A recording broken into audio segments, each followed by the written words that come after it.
Hey everyone, welcome back. This is Captain Muniz with Nomad Fishing Charters. And today we're supposed to be out on a charter, but thanks to Tropical Storm Eta, we are landlocked, so I decided to bring you a video instead. Today I'm going to be talking a little bit about the drags on your reels, whether it's spinning reels or conventional reels. The drag is one of the most important aspects of your fishing reels. I'm going to show you a little bit about how to adjust them and a few tips and tricks that you can use on your next outing. Hope you enjoy it. Before I begin, I wanted to thank everyone that has subscribed to the channel, and I'd also like to encourage you to keep watching and hit that like button, make your comments if you have questions, and please don't forget to share the channel with your friends. Alright, one of the most important parts of any fishing reel, whether it's a spinning reel or a conventional reel, is your drag system. You hear a lot of people talking about drags. The drags are a set of washers, usually made of nylon, Teflon, sometimes they're metal, or a fibrous material that are compressed together, and they create friction and also a smooth drag.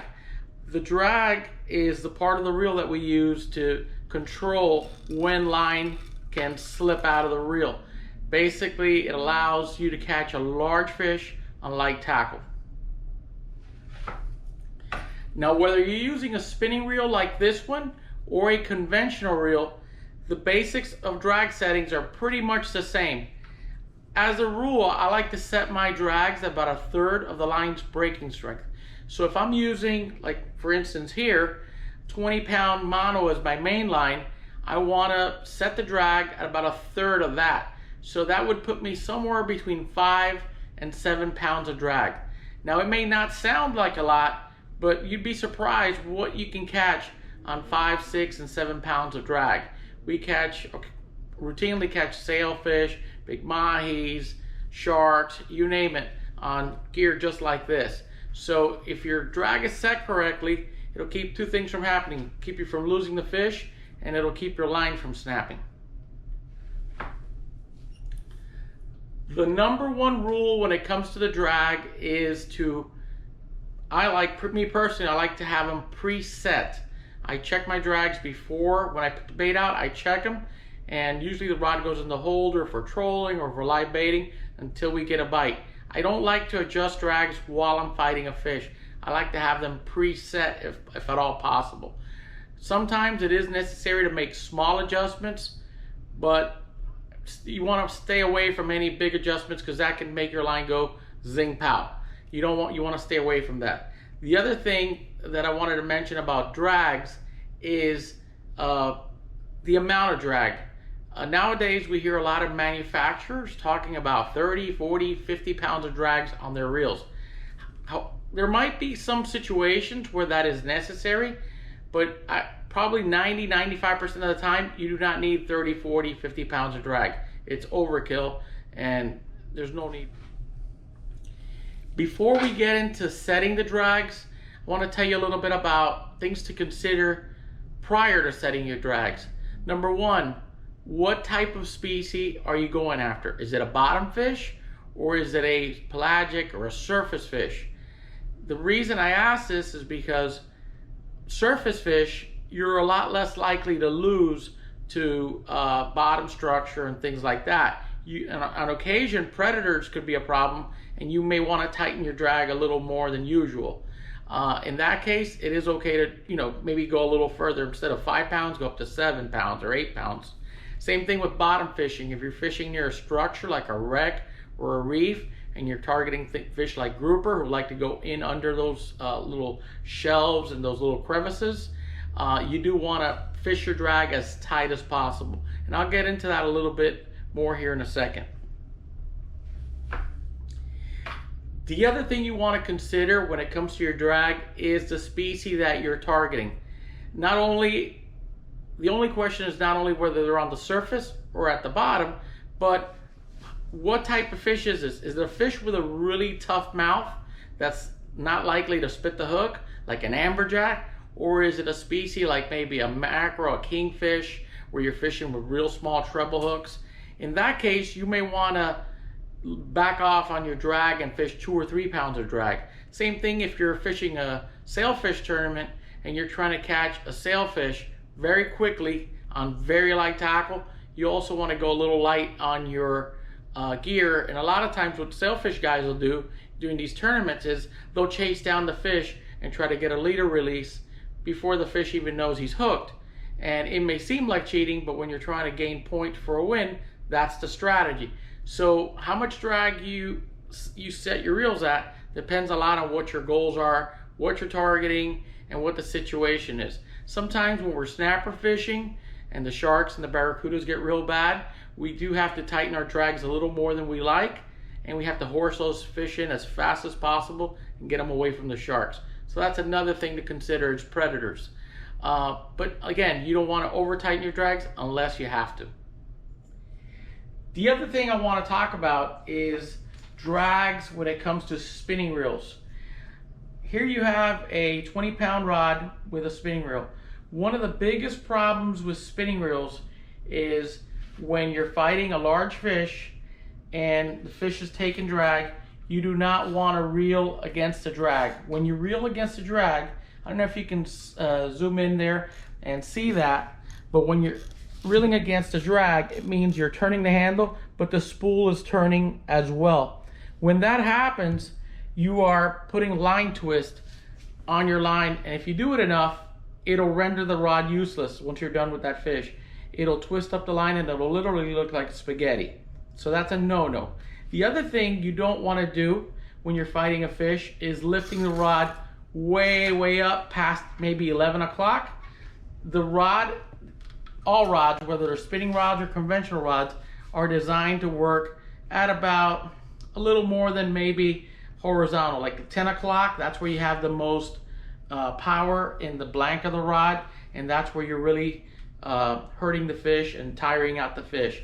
If your rod is way up high, which we call high staking, the only thing that you are going to encounter is a broken rod tip or a broken line or a lost fish. So you want to stay away from high staking and raising your rod way up. It may look good for the dramatic effect, but the results are not good. Before we move on, I wanted to talk a little bit about conventional reels. This here is a 7-foot conventional rod. This is what we use for sailfish. It's a very fast reel, 6-to-1. But right now we're not talking about the reel or the speed of the reel. We're talking about this right here, which is your drag. It uses the same type of washers that the spinners do. Sometimes the sizes are slightly different and the configuration, but it's the same thing. This one here has got a lever drag, so you don't have a knob to turn. You have basically a lever to push, and there's a button on it. The button takes you from full drag to maximum drag. You normally don't want to go past the button.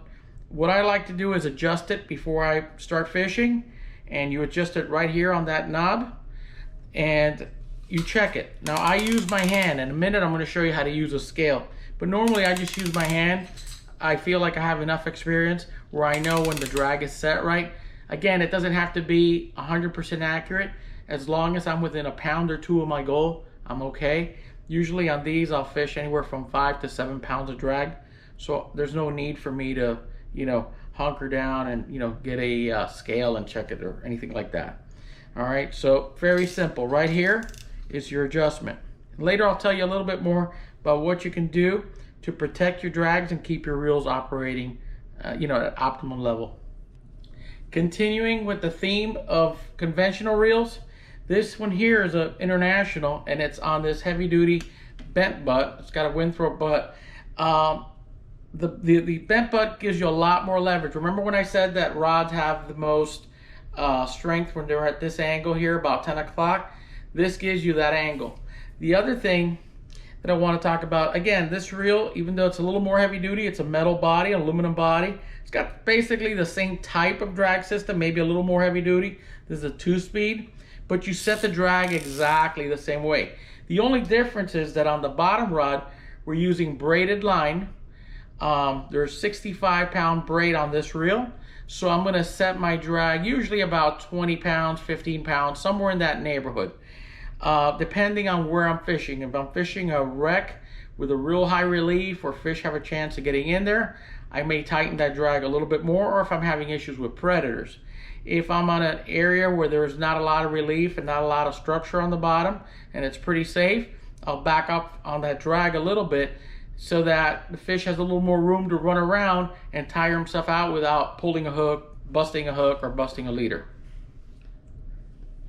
Now I'm going to show you how to use a scale to adjust your drag if you're not sure, or you want to see how well you're adjusting it on your own without a scale. I'm going to be using this scale here. It's an electronic scale. I usually prefer a spring scale, but I didn't have one handy, but this will work just the same. Basically what I'm going to do is I'm going to attach it to the end of my line. In this case there's a hook on here, so I'm just going to go hook to hook, put some pressure on it, and set it so that it records the tension or the weight on the line. Once the drag slips, I know I've already measured it, and that's what I'm going to do. So I'm going to set it right here. My assistant's holding the rod on the other side. I'm going to set it so that it saves the weight or the pressure here, and I'm going to pull down until the drag slips. All right, and I'm going to go back here and find the results. There it is, right at 7 pounds. That's a little bit on the higher end, but that's okay. I'm still within that range that I'm looking for. This is not rocket science. It doesn't have to be that exact 99% of the time. So as long as you're within that range, like I said, you could use this scale here, or you could use a spring scale. I like the spring scales a little better because they have a marker on them that tells you exactly where the maximum tension came at. I wanted to tell you a little bit about caring for your reels. Number one, when you use your reels, especially in salt water, once you get back to the dock or you get back home, depending on where you're fishing, you want to wash your reels down. Now, you don't want to use a hard spray or you know, the hardest spray setting. You want to use a real soft stream of water to get all the salt off. If you've got a soft brush or a rag with some soap and water, you can use a boat soap. You can clean it up real good and then rinse it off. That works really well. But again, stay away from a heavy spray, because all that's going to do is push salt inside the reel where you don't want it, especially into your drag. Those little bits of salt crystals get in there, they harden over time, and then it'll make your drag sticky. The other piece of advice I'm going to give you is to loosen the drag on all your reels when you're not using them.